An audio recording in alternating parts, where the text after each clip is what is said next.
This is Cruise Radio. I cruise a lot, and I always sail with travel insurance. You should, too. Get a free quote today at tripinsurance.com. Here we go.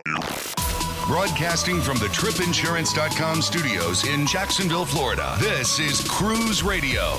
Chris just returned from a 10-night cruise on Princess Cruises Enchanted Princess. It was a 10-night Southern Caribbean itinerary. We went way down there in the Southern Caribbean, so excited to talk about this itinerary with Chris. How you doing, buddy? Good. How are you, Doug? Good, man. Great to have you on to talk about this 10-night Southern Caribbean voyage out of Port Everglades. So before we get to the ship itself, as we always do, we take a step back here to talk about some pre-cruise thoughts and what made you want to sail this 10-nighter out of Port Everglades. Well, this was like the very last islands in the chain that after 20 cruises we still hadn't touched. And it popped up on the screen, so we just quickly jumped on it. That's awesome. Now, are you strictly a Princess cruiser, or do you do them all? We're slowly working our way through them all. Now that the kids are grown and moved out, we've pushed ourselves more toward the Princess style cruise, where it's a little quieter, a little fewer kids, doesn't have all the bells and extra whistles. All right, so you're in Central Florida and you make your way down to Port Everglades. Did you do any pre-cruise time down there before you sailed? We'd always drive down the day before, find a relatively inexpensive hotel. Doesn't have to be right in Fort Lauderdale. Those tend to be a little more expensive. So we'll stay out in, Riviera Beach, Deerfield Beach, something that's still within, 20-minute drive of the port. I was going to say, when you said relatively inexpensive hotel at Port Everglades, I'm like, where are you finding these? Because I'm usually out in Davie or something because it's so pricey. Yeah, once you cross over toward the port, the prices just get ridiculous.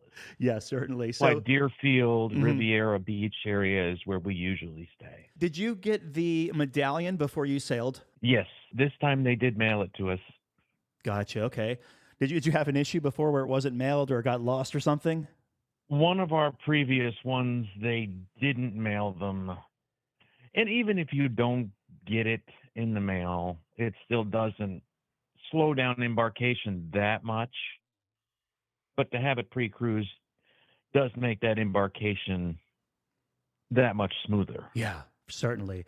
So how was the embarkation with the medallion, and how long did it take you from the curb to the ship itself?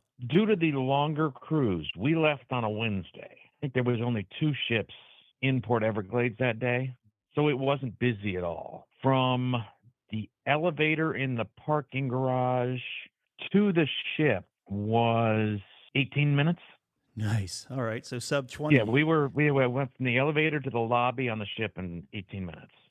With the medallion that you're wearing, the ocean medallion, are you, like at the checkpoints, we'll call them, are you tapping it on a device or is it automatically detecting you through RFID?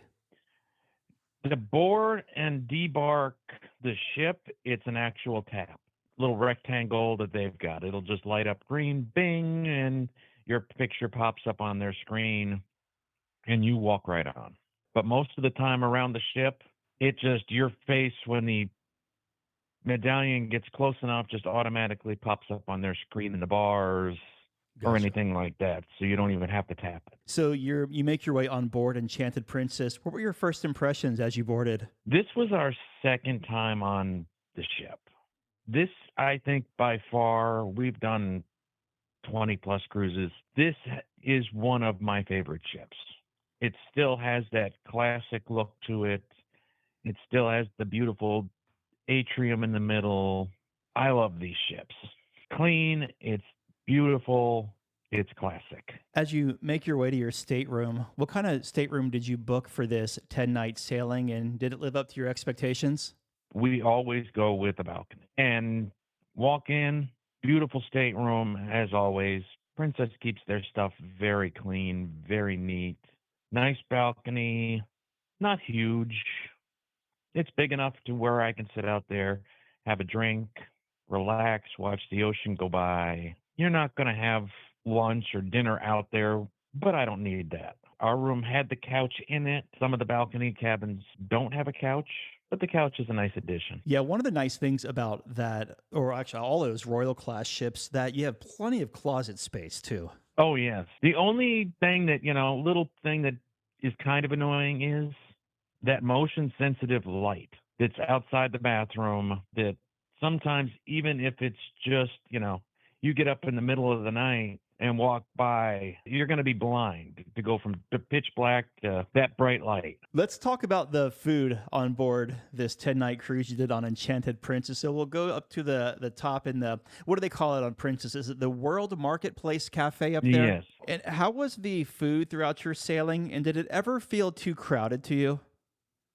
No, that's one of those things that I want to say this class of ship, they do an outstanding job with the layout because it's on both sides and there's a cut through in the middle where they put all the desserts. The seating is amazing. I don't think we ever struggled to find seating in there. And the food, it's buffet food, but it never got repetitive, never seemed less than exciting. Did you book the Princess Plus or Princess Premier package? Yeah, we always take the Premier package. I like the fact that it's probably the best value you're going to get at sea of all the cruise lines, including your gratuities, your Premier beverage package, all of your photos, which that's my wife's favorite part. For the main dining room, what time dining did you have, and how was your experience in there throughout the voyage? We like the late dining. Gives us time to, on port days and everything, get back, still have a chance to get ready. We dressed for dinner every night, so we need a little extra time. And the main dining room service was very good. We used, specialty dining a lot of the nights because they were included with the Premier package. But the nights that we did go into the main dining room, the food was good. The service was good. The menus changed every night, so there was always something on there that I could find. When you have that Premier package, if you wanted to, like if you didn't want to go to the main dining room at all, could you do unlimited specialty throughout your entire voyage? The Premier package, yes. The only issue you have is, there's only so many Premier, there's only so many specialty dining restaurants. Sure. And it just becomes a matter of if you're able to get a reservation on the day you want. So then what specialty restaurants did you hit up? See, we did Rudy's Sea Grill twice. I'm not a seafood eater. My wife loves the seafood. The presentation in that restaurant is out of this world. I was still able to find plenty to eat in there, even though I don't eat seafood. And the souffle at the end is amazing. I could eat that probably every night if they brought it to me. We did that twice. The steakhouse twice. It's your standard steakhouse. Steaks were very good. Service was always very good. That one I can't complain about. How would you compare the Crown Grill to other steakhouses you've been to at sea? I think it's probably as good. It might be a little bit better. We've had, what's the one on Royal Caribbean? Is it Chops Grill? Yeah, Chops Grill. Yeah, that one I feel was a little bit better, but for the value, I think the Crown Grill is still better than most. How was Sabatini's? That was a good, I think we ate there twice as well. That was a very good, very classic Italian. I enjoyed that. It's upstairs. We had a window view each night. Did you do Alfredos at all? We did Alfredos for lunch twice. What'd you think? That's still the best pizza at sea, in my opinion. The pizzas were good. I did the specialty pizzas by the famous pizza artist. I did his specialty choices twice just because they were different than just your plain cheese, your plain pepperoni. And I enjoyed those very much. How about grab and go type places around the ship? Like I know there's International Cafe. Is there anything by the pool deck? There's the Salty Dog Cafe, which does your hamburgers, hot dogs, chili fries, and that type of thing. That food was, your average walk up. You get the little flashy beeper. It was never fast. I always felt like, they could have used an extra crew member or two back there to maybe cook the stuff off a little faster. And then you had the slice pizza on the other side, which you just can't. It's pizza by the pool. It's automatically good. Sure. And then the International Cafe, that's convenient, especially in the morning on on a port day. Walk by, grab something on your way out, quick snack, coffee, espresso at night. Yeah. That's always convenient. The salty dog concept, if you wanted a burger and you didn't have the package, would you have to pay for the burger out of pocket, or is it a grab and go included in the price of your cruise? Those are just the grab and go included with the price. They're not your guy's burger or your cheeseburger in paradise from Margaritaville. They're just these are just, the pre-made patties that they're grilling off. Did you take advantage of the room service at all? No. Okay. That we did not do. Well, that was about the only thing we didn't do. Yeah, it sounds like you did a little bit of everything on board there. Let's talk about the entertainment on board for this 10-night cruise. How did it stack up, and did it seem to have a nice variety, being how long the cruise was? They did. We had the magician, so if you weren't right up front, I think magic loses something the further away from it you get, even though they projected it up on the big screen. That was very good. The stage shows were good. I enjoyed those. They had a musical number. So they had a whole variety of entertainment throughout the cruise. I don't think they repeated anything. Was there a nice balance between shows that happened in the show theater and also in that main, the piazza, the atrium? That's one thing that I like about this class of Princess ship. They don't stack a lot of stuff, a lot of shows or anything into that main atrium. So you just get some live music all day long. The atrium doesn't pack itself out. I mean, the busiest it gets is usually for the Champagne Tower on the captain's night. Yeah. They did a couple things in the atrium, like crew versus guest games during the day. But other than that, they keep it open and you just get the nice, relaxing music most of the day. What was taking place there's the Princess Live Theater on this one, and then Princess Live, they did a lot of the trivia in the far, far back in that lounge, but Princess Live, they did their yes, no game show. They did some more trivia in there during the day. The art auction takes place in Princess Live. I think it helps keep the atrium empty and clean by having everything there. You mentioned that the buffet area never felt too crowded. So how was the ship overall on sea days with crowds and congestion? We don't spend a lot of time laying out in the sun, lounging. We're much more of a get up, walk around, do stuff all day long. So we don't tend to fight those crowds and try and, get up early to snatch that sunbed by the pool. But there's plenty of seating on the deck above to be able to just grab a book, go up there, sit down, read, relax, or, sit right on the balcony and do it. With the casino on board, now this class of ships is sometimes known for a little bit of we'll say, an extra smoky casino. So I'm wondering how it is on Enchanted Princess. This was a change from the last time we went. They took and have separated it. The main casino now is strictly non-smoking. You walked in, you couldn't smell anything. They took away the old jazz club with glass doors on both ends, and that is your smoking section now. Yeah, my wife can't stand the smell of smoke. So this is, very nice change. This 10-night itinerary had some far-flung, very southern Caribbean ports on it. So what we'll do here is the ship leaves Fort Lauderdale, Port Everglades, and heads to the first port of call. What was that first port of call, and what was the highlight? Princess Cays. We've been there enough times where we didn't book any excursions or anything.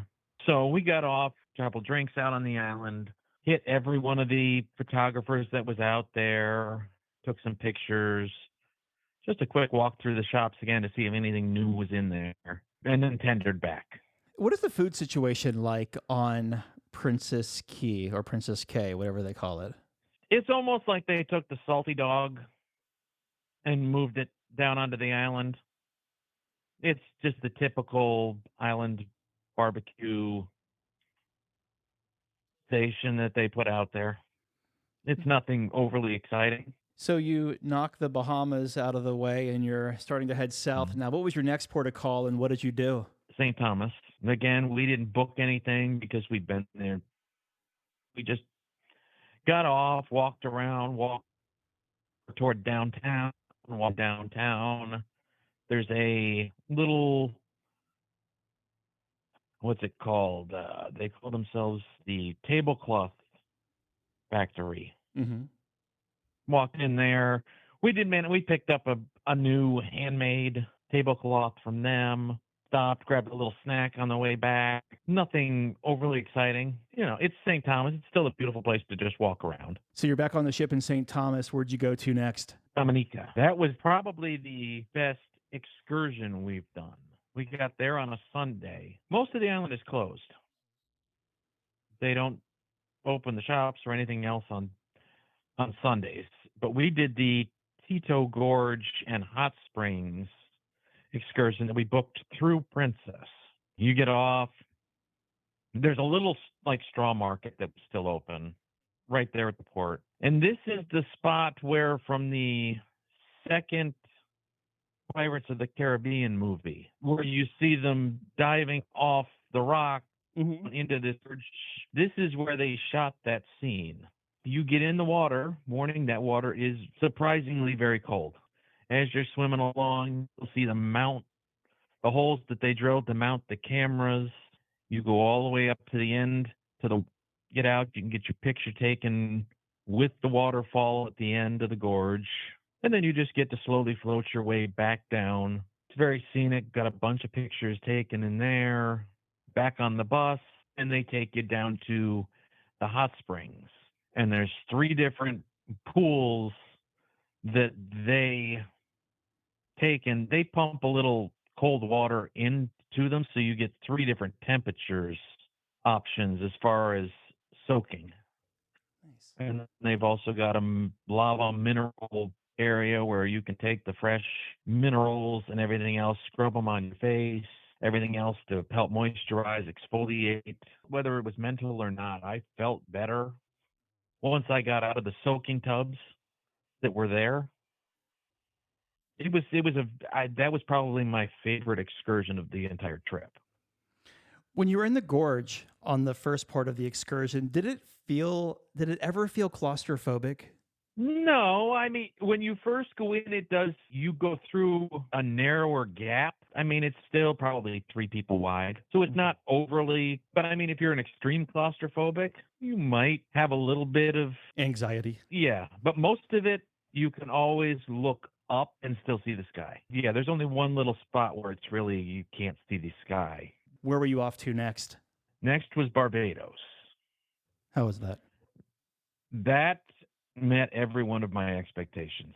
I looked at that after that day and I said, yeah, I could probably retire here. It's a small island, and we had booked an excursion. It was Monkey Island, I believe. We booked it through Shore Excursions Group. It was supposed to be a group excursion. We showed up and waited, and nobody else showed up. So basically, my wife and I got a private tour. I'm going, okay, I won't complain about this. We stopped at a sanctuary, monkey sanctuary. I got some great video, just set the camera up on one of the tables. They brought the food out. And the wild monkeys all just came up and sat right there. They said, the only thing, don't touch them. If they touch you, it's fine. And these are fairly large green wild monkeys that roam the island. Then we got back in the car. We went to the other side of the island, out into the Atlantic, got to see the surf spots. They had just had a surf competition there the week before, so the surf was still up. And then we ended it with a opportunity on the other side of the island to take and just do a little while at the beach to relax. So far you've done Princess's Private Island, you've done St. Thomas, Dominica, Barbados, and what was up next? Up next was Martinique. We also did that. We did the South Island tour, which included a stop at a rum distillery. We then did the Slave Memorial. I think it's called Cap 110. It's a memorial to, evidently, there was a slave ship coming in that hit rocks in a storm, and the 110 slaves that were being brought in all drowned. So there's a memorial with statues and everything right there on the side of the cliff that you can take pictures with and actually see where the crash happened. And then they take you to a quaint little French fishing village right down on the water. Everything was in euros, so if you use a credit card, you're better off than having to try and swap cash just for the one stop for euros. Distillery was very interesting. You got your tasting, and they make their rum in this distillery out of pure, fresh crushed cane sugar as opposed to molasses. So it's got a slightly different flavor to it. If you speak French, it helps on this island too. There was a couple of times I felt like it was lost in the Google translation.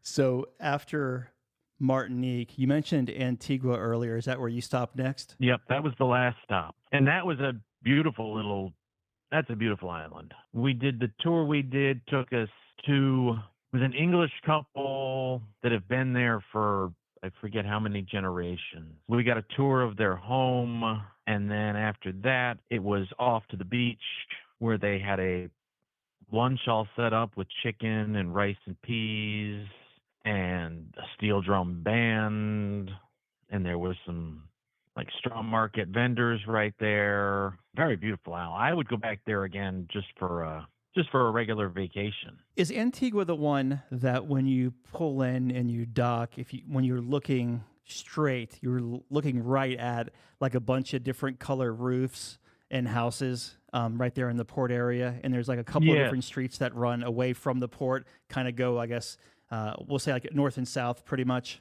Yeah, it's not one of those overly built up port areas.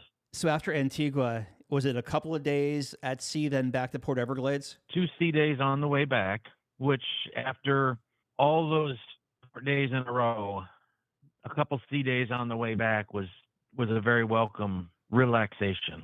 Yeah, I was going to say that was like, what, five in a row it sounded like, right? St. Thomas, Dominica, Barbados, Martinique, and Antigua. Thursday was Princess Cays, and then we had Saturday, Sunday, Monday, Tuesday, Wednesday, right in a row. On your way back, you mentioned it was a little rest and relaxation, kind of decompressing, getting ready to re-enter reality again. Anything exciting, or just a couple of chill days? Just a couple of days to sit back, relax, eat, sleep in. Because a couple of those days, they were very early arrivals. So to be able to relax, little time in the casino, it was very relaxing on the way back. And the weather, the whole trip, absolutely perfect. Well, do you have any first-time tips to offer? Sounds like you've been on Enchanted Princess twice now. So do you have any first-time tips for someone who might be considering either sailing Enchanted Princess or doing one of these longer Southern Caribbean itineraries? We did it, like I said, we did it simply because, there's only so many times you can go to St. Thomas, St. Martin, before it just becomes, a nice place to go. They don't show up as often on itineraries. Usually you got to go out of, Puerto Rico in order to get those far southern ones. So if the opportunity shows up, I would jump on it again. And Princess, to me, you can't beat the service that you get from Princess, and their price as far as adding either the plus or the premier package is still, I think, the best value at sea that you're going to find. I was going to say, it's a nice feeling, too, when you can walk on a ship and everything, gratuities, drinks, restaurants, everything's already covered, and your only bill's really going to be, what you drop in the casino, I guess. What you drop in the casino or in the gift shop, easy peace of mind, less stressful having to look at a bill at the end of the trip. Looking back, what was the biggest highlight of this cruise for you? I want to say it was the Titou Gorge and Hot Springs excursion. That island is just that beautiful. Even the drive up into the mountains to get there, it was just stunning. The island is so underdeveloped. I would do that excursion again. It was that good. Well, in closing here, your final thoughts of Enchanted Princess. It's probably my favorite cruise ship. It still has that classic cruise ship charm.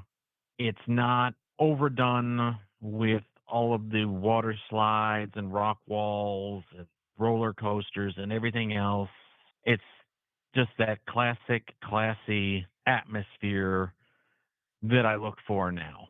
We've been talking with Chris about his 10-night cruise on Enchanted Princess to the Southern Caribbean out of Port Everglades.